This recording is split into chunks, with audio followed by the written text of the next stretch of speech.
Bonsoir à tous. Nous sommes ce soir en direct chez vous, en direct depuis Allineuc dans les Côtes-d'Armor. C'est une petite commune de 600 habitants située entre Loudéac et Saint-Brieuc. Ces 600 habitants ont vu beaucoup de monde circuler aujourd'hui pour cause les 132 coureurs qui participent au Tour de Bretagne 2021 sont passés par là plusieurs fois dans le bourg situé juste derrière moi et pour finalement y passer la ligne d'arrivée. On va en parler avec notre premier invité, Damien Martin, bonjour. Vous avez suivi cette première étape de très près et pour cause, vous l'avez commenté. Vous êtes speaker du Tour de Bretagne, notamment, on va aussi en reparler. Alors ce Tour de Bretagne, le commenter quand on est nous-mêmes bretons, qu'est-ce que ça fait? C'est une petite fierté? Oui, bonsoir Valérie. Oui, c'est une vraie fierté en tant que breton et passionné de cyclisme. J'ai l'habitude de dire que le Tour de Bretagne, c'est un mini Tour de France, une semaine avec 22 nationalités, beaucoup de public. Et je suis très heureux d'évoluer sur mes terres bretonnes cette semaine. Alors vous avez parlé du Tour de France et effectivement, vous remplacez Daniel Manjas depuis 2015 c'est ça. Déjà. C'est pas rien quand même, bon, en termes d'échelon, sans aucune offense au Tour de Bretagne. Grosse récompense. Oui, tout à fait. Je suis arrivé sur le Tour de France à l'âge de 23 ans et demi, donc je vis un rêve éveillé depuis 7 ans.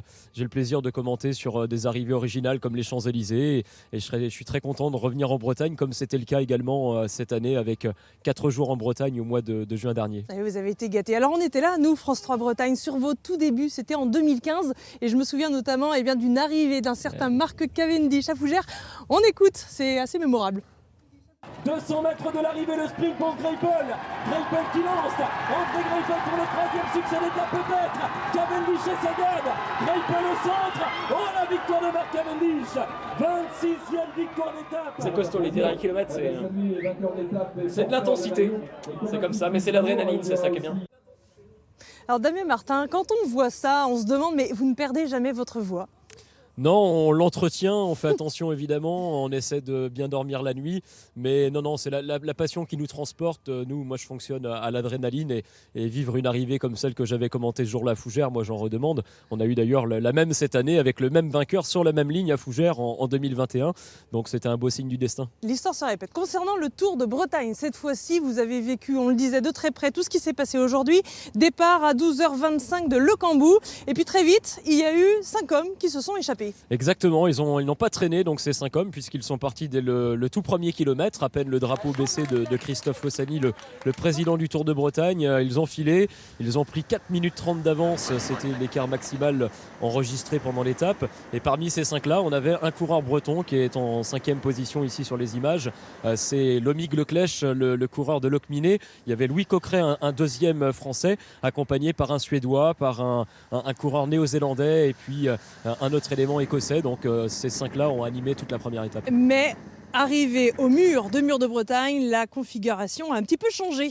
Oui, lieu mythique du Tour de Bretagne et du Tour de France. Mur de Bretagne, ça a été le début d'une nouvelle course dans cette première étape. Les favoris sont passés à l'action et depuis Mur de Bretagne, ça n'a jamais débranché comme on dit dans le jargon. Ça a été une succession d'attaques jusqu'à la ligne et je crois que cette première étape, elle va marquer les organismes pour la suite. Alors la ligne d'arrivée, elle a été franchie par un certain Valentin Retailleau. On va l'écouter, on l'a interviewé juste après l'arrivée précisément.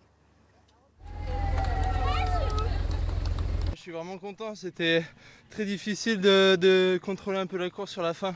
Ça partait un peu dans tous les sens et voilà, je pense qu'aujourd'hui j'ai été fort physiquement pour pouvoir m'imposer ici. Alors on a parlé des Bretons qui ont bien fonctionné aujourd'hui sur cette première étape, mais alors concrètement, est-ce qu'il faut les surveiller de près pour demain? Oui, parce qu'on en a beaucoup placé au classement général, dans la même seconde que le vainqueur Valentin Retailleau. Il y a Thibaut Ferras qui est un Breton d'origine qui a terminé sur le podium de l'étape. On a Jean-Louis Leny, le jeune Locminois. On a aussi les professionnels d'Arkea Samsic et de BNB Hotel. On les voit, ils terminent à 10 ou 11 ici sur la ligne. Donc on a aussi Johan Lebon, l'ancien professionnel de Dinan. Donc autant de Bretons qui sont capables de gagner le Tour de Bretagne et ça continue demain. Bon, évidemment, on suit tout ça de très près. Merci beaucoup Damien. Merci à vous. Évidemment, on en reparle aussi dans le journal télévisé dans quelques minutes avec un résumé, un invité. Mais là, je vous propose déjà de revenir sur cette folle journée vécue tout particulièrement par un Breton du coin, si je puis dire. Il habite Saint-Caradec, le cyclisme il connaît très bien. Il revient des Jeux paralympiques de Tokyo avec 4 médailles, pas moins. Il s'appelle Alexandre Léoté. Voyez un peu sa folle journée. Alexandre Léoté, symbole d'une France qui a brillé. Il en a fait des kilomètres depuis un mois, Alexandre Léoté, sur le vélo bien sûr, pour aller chercher ses médailles aux Paralympiques. Et dans quelques secondes, il va offrir à la France sa première médaille d'or. Sur le vélo donc, mais autour du monde, surtout Tokyo évidemment, et puis Paris pour recevoir sa Légion d'honneur. Tokyo-Paris c'était bien, mais Saint-Caradec sincèrement dans les Côtes d'Armor, c'est pas mal non plus. Le voilà donc enfin de retour, là où tout a commencé. Quand j'ai commencé, moi, c'était à la base pour une passion, en fait, voilà, juste pour m'amuser, pour sortir du cadre de l'école et pouvoir aller me faire plaisir le soir avec mes potes. Donc voilà, non, je pensais jamais pouvoir faire ça, ça c'est sûr. Saint-Caradec, où il retrouve aussi ses proches, ses frères et sœurs, notamment Camille. Ne l'a pas vu depuis un an, Alexandre était au Pôle France, au Pays Basque. Mais s'il a grandi, dit-elle ? C'est toujours le même, il n'a pas changé, non. Je suis contente parce qu'il aurait pu... changer, etc. Mais non, pas du tout. Non. Il n'a pas pris la grosse tête. Ah, du tout. Ah non, vraiment pas. Bon, j'espère qu'il restera comme ça. Il y en a beaucoup qui me l'ont dit en arrivant que j'aurais pu la prendre, mais c'est pas du tout dans mon caractère et prendre la grosse tête, je sais pas à quoi ça sert, donc je vais rester comme je suis, c'est très bien. Mais le marathon se poursuit après les honneurs à Tokyo, les honneurs à Paris, les honneurs au pays. Invité d'honneur à Le Cambou sur le podium départ du Tour de Bretagne. Je suis rentré hier donc, du Pays Basque en Bretagne, voilà, ça fait très plaisir de retrouver tout le public breton. Voilà, ça m'avait manqué moi aussi en tant que compétiteur de voir un public. Donc voilà, merci à tous d'être présents aujourd'hui. Et avec en prime, ça va, champion, les félicitations de Bernard Hinault. C'est des moments qui sont fantastiques pour nous. Ça veut dire aussi l'image qu'il retransmet pour les jeunes qui ont des difficultés, qui ont eu des accidents, qui ont eu des accidents de la vie. C'est qu'on peut, par le sport, montrer qu'on existe. Et ça, c'est important. Le coup de chapeau du blaireau, la photo, avant de faire l'étape en voiture officielle, s'il vous plaît. Pour l'anecdote, depuis qu'il est rentré de Tokyo, Alexandre n'a pas encore eu le temps de remonter sur un vélo. Et ça commence à manquer. Ça fait 2 semaines que j'y ai pas touché. Et quand on fait ça depuis 3 ans sans pause, voilà, ça fait partie de soi, ça fait comme une drogue en fait, le sport. Et quand on arrête la drogue du jour au lendemain, on n'est pas forcément très bien, donc j'ai vraiment de remonter dessus. Sur le parcours, le Tour de Bretagne est passé à Saint-Caradec. Ici aussi, dans sa commune, Alexandre aura le droit cette semaine à une petite cérémonie. Et puis bientôt, ce sera fini. Et il pourra enfin souffler, enfin penser à lui. C'est bien aussi. Alors Alexandre Léoté n'a pas encore tout à fait fini cette grosse journée. Bonsoir et merci d'être avec nous. Merci. Effectivement, on l'a vu, grosse journée. Qu'est-ce que vous retenez de tout ce que vous avez pu vivre aujourd'hui ? Déjà, voilà, c'est quelque chose qui me passionne énormément et voilà, je regardais ça quand j'étais tout petit, elle était voilà, sur les bords des routes et le fait de pouvoir être invité aujourd'hui, c'est vraiment un honneur et je suis très content que le Tour de Bretagne ait pensé à moi aujourd'hui en tant qu'invité. Les honneurs du blaireau, pour citer Gilles Le Morvan dans son reportage que l'on vient de voir, c'est pas rien non plus ? Non, c'est pas rien, voilà, je suis pas de sa génération, mais voilà, je regarde quand même tout ce qu'il a fait et puis c'est quand même un exemple, 5 Tours de France, il était champion du monde, un exemple pour tous les cyclistes. Alors dans la série, tout ce que vous avez fait, c'est pas rien non plus, parce que cet été, encore une fois, je le répète, vous aviez, d'ailleurs vous l'avez peut-être avec vous, ramené 4 médailles, rien que ça, une en or, une en argent, 2 en bronze. C'était l'objectif que vous vouliez relever ? Pas du tout, donc moi j'y allais pour 2 médailles et voilà, le fait d'en revenir avec 4, c'est juste incroyable. Je pense que je réalise toujours pas, je suis toujours sur un petit nuage en haut de ma tête et mais voilà, je vais profiter de tout ce qui m'arrive et voilà, faut vraiment profiter et savourer. Alors nous n'étions pas à Tokyo, nous France 3 Bretagne, mais nous étions avec vos parents et votre famille quand vous avez décroché cette première médaille d'or. C'était le 26 août, regardez un petit peu comment ça se passait du côté de Saint-Caradec. À 9900 km de là, la famille Léoté s'est levée aux aurores pour suivre les qualifications, puis la finale. C'était vraiment trop stressant, on était tout à côté, puis quand il a gagné, maman et moi on a pleuré.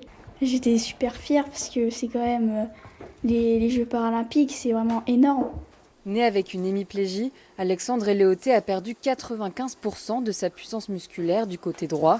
Et malgré son handicap lourd, le pistard a commencé les courses de vélo avec des personnes valides. Il avait 13 ans. Sa plus belle victoire, c'est quand il a réussi à faire du vélo sans petite roue. C'est le souvenir que je garderai. Parce que c'était pas gagné, quoi. Donc quand je me rappelle de lui dans la cour à côté là, et qu'il avait enlevé ses petites roues, Là, je me suis dit, tout est possible. Mais il a toujours été battant et c'est vrai que même quand il faisait du vélo avec les valides et qu'il était plus jeune, jamais, enfin pour moi c'était déjà un champion parce qu'il jamais il abandonnait une course quoi. Il a pris un tour, 2 tours, mais jamais il abandonnait. Et ça pour moi c'était déjà une belle victoire. Ouais. Et un beau champion. Avant de rentrer à Saint-Caradec, le champion passera par Paris et peut-être l'Élysée.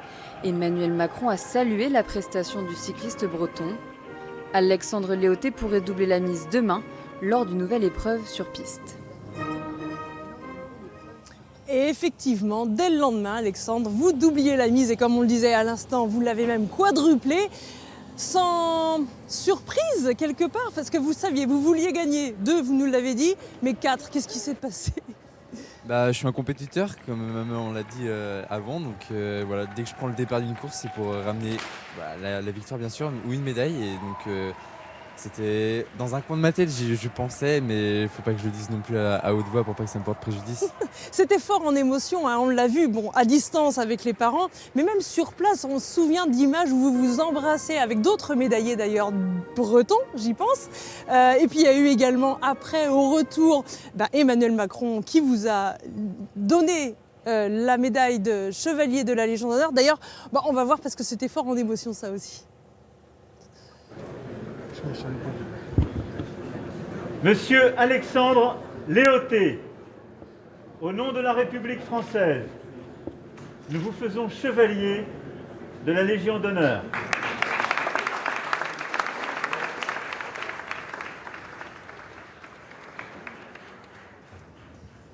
Être récompensé comme ça par le président de la République, ça fait quoi ?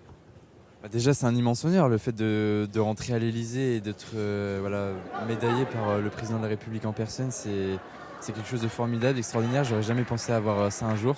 Et voilà, aujourd'hui je l'ai et j'en suis très fier et très reconnaissant. Et quand on a 20 ans et 4 médailles déjà, qu'est-ce qu'on veut faire par la suite ?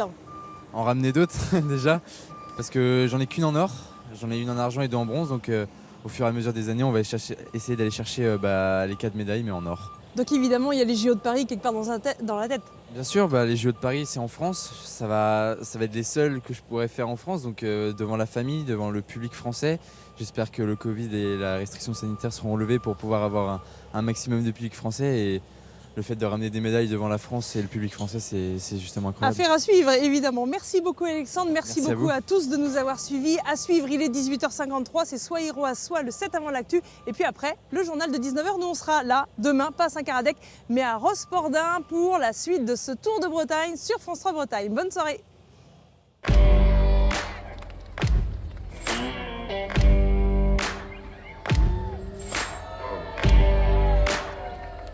Yes.